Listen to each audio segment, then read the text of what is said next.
Bonjour, vous écoutez Les Potins de la Paye de Nathalie Ballard-Pezzetti, un podcast d'Externa.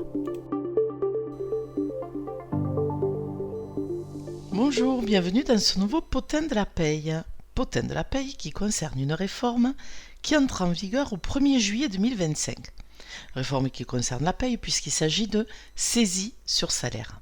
Alors déjà, petit rappel, il y a différents types de saisies. Celles dont on va parler, ce sont vraiment les saisies sur salaire et non pas les avis à tiers détenteurs qui sont des saisies avec privilège du trésor public, les paiements directs de pension alimentaire, les cessions de rémunération.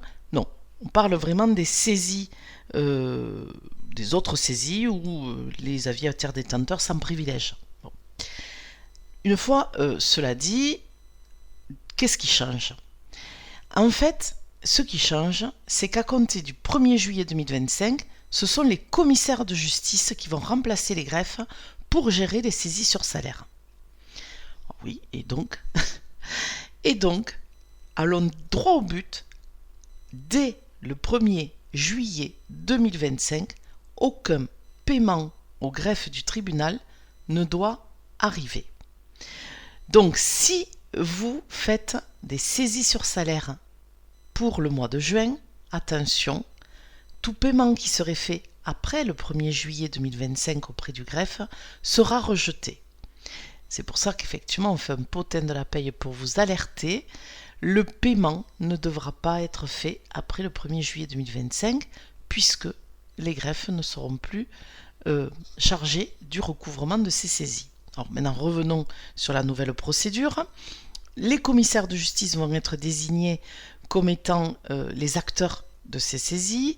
Ils vont, dans un premier temps, se rapprocher du débiteur, donc du salarié, pour lui signifier un commandement de payer. Ils vont lui laisser un mois pour régler les sommes ou trouver un accord. Et si le commandement reste sans effet, alors un procès-verbal de saisie par le commissaire de justice sera signifié à l'employeur. Entre 1 mois et 3 mois après ce non-accord, ou en tout cas ce non-paiement, cet acte, ce procès-verbal sera remis physiquement à l'employeur ou par voie électronique via Securact. Et c'est à partir de ce moment-là, et seulement à partir de ce moment-là, que la saisie va pouvoir reprendre son cours, si j'ose dire, avec paiement direct au commissaire de justice désigné répartiteur. Qu'est-ce que va devoir faire l'employeur en réception du procès-verbal de saisie ?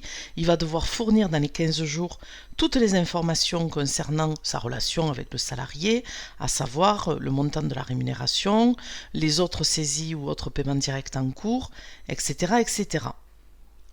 Après saisie sur salaire de la fraction saisissable, calculée comme à l'habitude, le versement va devoir être directement fait au commissaire de justice répartiteur. Et si il y a un changement de situation, par exemple le départ du salarié de l'entreprise, sous 8 jours du changement, l'employeur va devoir signaler tout événement qui pourrait suspendre ou mettre fin à la saisie. Sinon, les prélèvements, les saisies et les versements auprès du commissaire de justice vont devoir être faits jusqu'à réception d'une main levée officielle.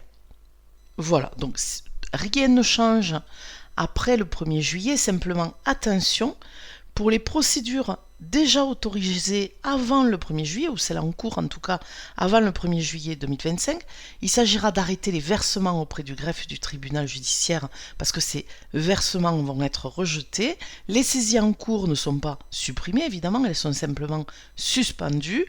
Et il s'agira d'attendre un procès-verbal de saisie signifié par le commissaire de justice pour reprendre la saisie sur salaire et le versement auprès du commissaire de justice répartiteur. Voilà, je vous souhaite une bonne journée et je vous dis à bientôt pour un prochain Potin de la Paye.